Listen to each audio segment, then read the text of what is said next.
नमस्कार, मैं ज्योति श्रीवास्तव। आप देख रहे हैं सी न्यूज भारत। वक्त हो चुका है बुलेटिन का। इस बुलेटिन में बात होगी भंडारा की, जहां आगामी 16 फरवरी को ओबीसी सेल के जिला अध्यक्ष के नेतृत्व में भरी जाएगी लोकसभा चुनाव की हुंकार। साथ ही चर्चा होगी महाराष्ट्र की, जहां सोनपेट में मराठा आरक्षण लागू होने में देरी से परेशान युवक ने उठाया खौफनाक कदम। और बात होगी कैमूर की, जहां भभुआ में गांव चलो अभियान में शामिल हुए भाजपा नेता अनिल दुबे। इन तमाम खबरों पर होगी विस्तार से चर्चा। तो आइए शुरू करते हैं जिलेवार खबरों का सिलसिला। भंडारा के गोंदिया में आगामी 16 फरवरी को ओबीसी सेल के जिलाध्यक्ष नितेश मारवाड़ी के नेतृत्व में लोकसभा चुनाव की हुंकार भरी जाएगी और बाइक रैली निकाली जाएगी। बाइक रैली गोंदिया से तुमसर मोहाडी तक निकाली जाएगी। इसकी घोषणा आज पूना में विधायक रोहित पवार द्वारा की गई है। आपको बताते चले कि इस बाइक रैली की शुरुआत विधायक रोहित पवार, राजा राजपुरकर ओबीसी सेल के प्रदेश प्रेसिडेंट दीनानाथ पड़ोरे, माजी विधायक के सहित अन्य नेताओं की उपस्थिति में की जाएगी। भंडारा से सीनू संवाददाता निश्चल यनौरकर की रिपोर्ट। सोनपेट तहसील के नरवाड़ी में एक हैरान करने वाली घटना हुई है, जहां आरक्षण लागू होने में हो रही देरी से परेशान एक युवक ने अपनी जीवन लीला समाप्त कर ली। आत्महत्या करने वाले युवक की पहचान उद्धव बाला साहब जोगदंड उम्र 23 साल के रूप में हुई है। जानकारी के मुताबिक मृतक ने जालानिया में अंतरावली सराती में मनोज जारांगे पाटिल की बैठक में भाग लेने के बाद शाम को गांव पहुंचकर नागरिकों से आरक्षण को लेकर चर्चा की थी। इसके बाद अपने खेत में जाकर फांसी के फंदे से लटककर अपनी जीवन लीला समाप्त कर ली। आपको बताते चले कि मृतक युवक पिछले 2 वर्षों से पुलिस भर्ती की तैयारी कर रहा था, साथ ही मराठा आरक्षण आंदोलन में भी सक्रिय रूप से काम कर रहा था। महाराष्ट्र से सीनू संवाददाता रामकिशन ढोंबरे की रिपोर्ट। कैमूर जिले के दुर्गावती प्रखंड अंतर्गत खमीदौरा एवं करणपुरा गांव में गांव चलो अभियान के तहत बुरों पर प्रवास पर रहे भाजपा के पूर्व विधायक अशोक कुमार सिंह बूथ संयोजक तथा बूथ कमेटी के कार्यकर्ताओं के साथ समीक्षात्मक बैठक करते हुए घर घर जाकर अभिभावकों से मुलाकात कर भारत सरकार के द्वारा भेजे गए प्रपत्र को ग्रामीणों के बीच बताकर यशस्वी प्रधानमंत्री मोदी के द्वारा चलाए जा रहे लोक कल्याणकारी योजनाओं के बारे में विस्तृत जानकारी दी। ग्रामीणों के अंदर खुशी की लहर है। ग्रामीणों ने शपथ पूर्वक घोषणा की कि हम अपना वोट बीजेपी को ही देंगे। मोदी जी के द्वारा हम गरीब मजदूर किसान के हित में बहुत सा काम किया कर रहे हैं। मौके पर भाजपा मंडल अध्यक्ष प्रमोद मिश्रा, महामंत्री विपिन कुमार केवट सहित सैकड़ों ग्रामीण मौजूद रहे। कैमूर से सीनू संवाददाता राम प्रवेश तिवारी की रिपोर्ट।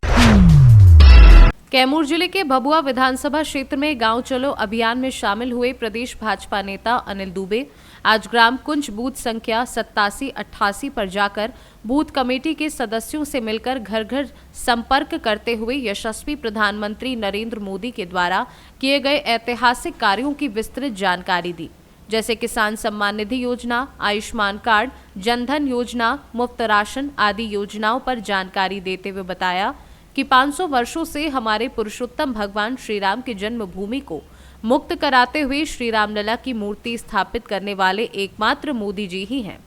इसलिए भारत को स्वर्ग बनाना है तो फिर से मोदी जी को जिताना है। मौके पर पंचायत शक्ति केंद्र प्रमुख, बूथ कमेटी के सभी सदस्य के साथ साथ दर्जनों लोग शामिल रहे। कैमूर से सीनू संवाददाता राम प्रवेश तिवारी की रिपोर्ट। पूरा मामला कल्याणपुर थाना क्षेत्र अंतर्गत का है, जहां पर बीते 1 वर्ष पहले तन्मय तिवारी नाम का युवक कल्याणपुर से लापता हुआ था। फिर उसके बाद उसका शव पनकी रोड चुंगी चौकी के पास मिला था। पीड़ित मां का आरोप है कि जिन लोगों के खिलाफ उसने नामजद रिपोर्ट कराई थी, उनके ऊपर पुलिस ने आज तक कोई कार्यवाही नहीं करी है। उनके नाम निकाल दिए गए हैं। आरोपियों के खिलाफ पुलिस ने अभी तक कोई कार्यवाही नहीं करी है और बेटे की हत्या के मामले में अभी तक पुलिस ने खुलासा नहीं किया है। पीड़ित का ऐसा कहना है कि वह आला अधिकारियों के चक्कर काट काट के थक चुकी हैं। अगर उसे न्याय नहीं मिला तो वह मुख्यमंत्री योगी आदित्यनाथ के पास भी जाएंगी न्याय की गुहार लगाने। बेटी का 1 साल पहले। क्या नाम है आपका? मेरा नाम मीना तिवारी है। आज यहाँ आई है, क्या मामला? नहीं, मैं कम से कम 25 बार आ चुकी हूँ यहाँ पे। क्या मामला है? मामला मेरे बेटे के मर्डर का है। मेरा बेटा अगली साल 7-12-22 को लापता हुआ था और हम थाना चौकी दौड़ते रहे। 9 को हमने गुमशुदगी दर्ज कराई। 16, 12, 22 को FIR नाम दर्ज कराई मैंने, फिर भी कुछ कार्रवाई नहीं हुई। मैंने जब इंस्पेक्टर साहब से कहा रो रो के देवेंद्र कौर द्विवेदी जी जब यहाँ पे थे, तब मैंने कहा था कि मुझे जिंदा या मुर्दा जिसका मेरा बेटा हो मिल जाए, हम तसल्ली कर लेंगे। उन्होंने मुझसे कहा जाइएगा, कल आइएगा। मैं सुबह 11 बजे उन्होंने मुझे बुलाया था, मैं वापस आ गई। लेकिन मेरे बेटे की दादी चौकी के पास में मिली थी, लेकिन मुझे नहीं बताया गया कि आपकी बेटी की बातें मिल चुकी है। जब मैं 2:30 बजे पर घर पहुंच गई तो मुझे थाने से सूचना गई, आप थाने आइएगा, कुछ काम है। मैं वहाँ से आई, तब तक मेरे बेटे की बातें पोस्टमार्टम पहुँच गई थी। मैं शाम को 6 बजे पोस्टमार्टम पहुँची, मेरी बेटी की बातें लावारिस वहाँ पे पड़ी हुई थी। इसके बाद कोई कार्रवाई नहीं हुई। सुबह जब मैंने आने की कोशिश की, इतनी फोर्स लगा दी गई, इतनी फोर्स में आने में असमर्थ हो गई। मैं नहीं आ कहा पाई। तो पहला पोस्टमार्टम मेरा 23, 12, 22 को पहला नंबर पोस्टमार्टम का पोस्टमार्टम में सबने मेरी रिपोर्ट भी चेंज करवा दी। वहाँ पे मुझको पार्टी 4:30 बजे दी गई, 1 साल पहले की ये कहानी। इसके बाद से मैं कमिश्नर ऑफिस में कम से कम 10 एप्लीकेशन दी। विकास कुमार पांडे थे, वहाँ 4 एप्लीकेशन दी। लखन यादव से सर से मिले, उनसे भी मैंने एप्लीकेशन। आज तक कोई कार्रवाई नहीं, कोई भी गिरफ्तार नहीं हुआ। नाम दर्ज भी हमने दिए थे।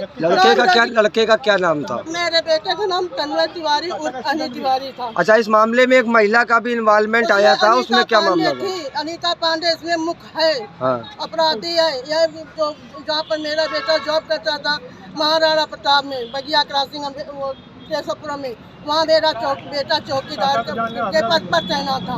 वहाँ के जो गार्ड चित्त मूर्ति भी है, वह कॉलेज गया, उन्होंने वहाँ से उसको पता नहीं क्यों भगा दिया। इसने साजिश रची गई थी उसको भगाने, तब मेरे बेटे का मर्डर हो पाएगा, ऐसा नहीं हो पाएगा।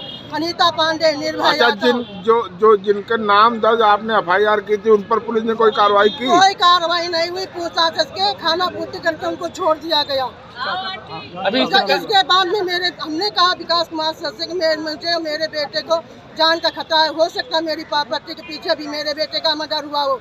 लेकिन विकास सर ने कहा हमको आप प्रूफ दिखाइए। हम प्रूफ कहाँ से लाएं? इसके बाद में मेरे पति का 7 जुलाई को एक्सीडेंट हो गया। इसके बाद मैंने प्रार्थना पत्र दिया, इसके बाद भी कोई कार्रवाई नहीं हुई। तब से मैं आज तक चौकी थाना करते करते मैं थक गई। अब मेरे बस की बात नहीं। अभी इंस्पेक्टर साहब से मुलाकात हुई? अभी इंस्पेक्टर साहब से मेरी मुलाकात नहीं हुई। मुझे एक लोगों ने, एक सर वो शिवली थाने गए हुए हैं, उन्होंने मुझे भी बुलाया है। वो कह रहे थे अपने मुझको बयान दो आके, इसलिए बुलाया, इसलिए मैं वेट कर रही हूँ उनका। अच्छा, ये बताइए, अगर आपको न्याय नहीं मिलता है तब आप क्या करेंगी? हमें अगर न्याय नहीं मिलता, यहाँ नहीं मिलता, हम सीधे लखनऊ जाएंगे योगी के पास। इसके बाद में नहीं अगर न्याय मिलता, हम आत्महत्या कर लेंगे। हम जी के क्या करें? अकेला बेटा था मेरा, क्या करें? मेरा अकेला बेटा था। अगर हमें कुछ होता इसकी जिम्मेदार से भी कहा होगा। जिन्होंने कहा तो कोई कार्रवाई नहीं। क्या आपके हस्बैंड का जो एक्सीडेंट हुआ क्या उस पर? उसमें यही है, ये सब मिलके यही हो रहा है कि हमें परेशान करना। अकेले औरत दौड़ नहीं पाएगी, पति इतना सीधा है, नौकरी करता है, इसीलिए जानबूझ के मेरे बेटे का मर्डर किया गया। अकेली औरत कहाँ जाएगी? नामजद कितने लोग के नाम आपने लिखित में दिए थे? निर्भया तो अनीता पांडे, करण चौरसिया, दीपांशु कुशवाहा, 4 लोगों के नाम दर्ज थी रिपोर्ट मेरी। FIR मैंने दी थी। इसके बाद में इसमें हमको चित्रमूर्ति पांडे जो गार्ड जहाँ पर मेरा बेटा जॉब करता था, उन पर भी लोगों ने मुझे मिलके करवाया मेरे बेटे का मर्डर। और मेरे गांव में भी 2-3 लोग हैं, उनसे भी रंजिश थी, उन पर भी मुझे शक है। वो भी यहाँ आते जाते थे, उन पर भी मुझे शक है। कानपुर से सी न्यूज़ संवाददाता भरत पांडे की रिपोर्ट। फिलहाल के लिए बुलेटिन में बस इतना ही। देश दुनिया की बाकी खबरों को जानने के लिए आप देखते रहिए सी न्यूज़ भारत।